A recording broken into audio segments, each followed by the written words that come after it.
Nii, nüüd oleme jõudnud hetkeni, selle pidulikul hetkeni, kus meie maa suure jalgpalli MM ennustusvõistluse võitja on meil teada.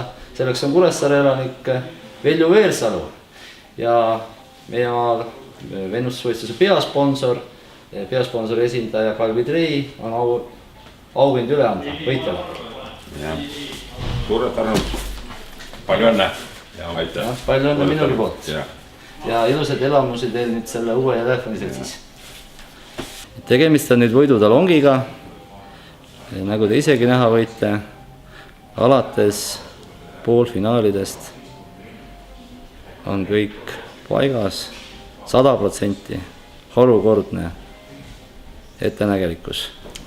No nii, võitjale mõned küsimused ka, et kui palju te ise olite televiisori juures, et neid jalgpallimänge vaadata?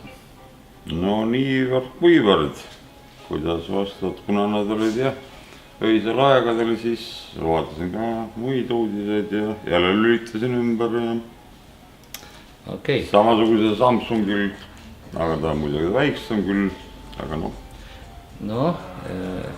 eks me siin kõik oleme ennustusega mingil määral kokku puutunud. Aga sellist jälle, ma ütlen teile kohe, et sellist lotovõitja on mu elu sees on.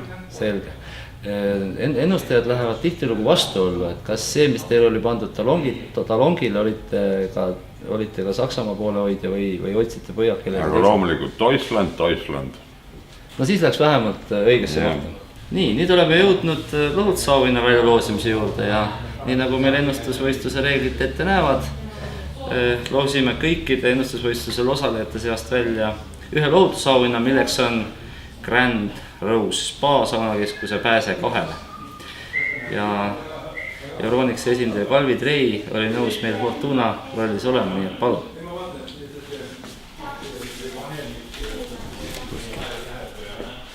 Nii. Ja võitja on Markus Treilat.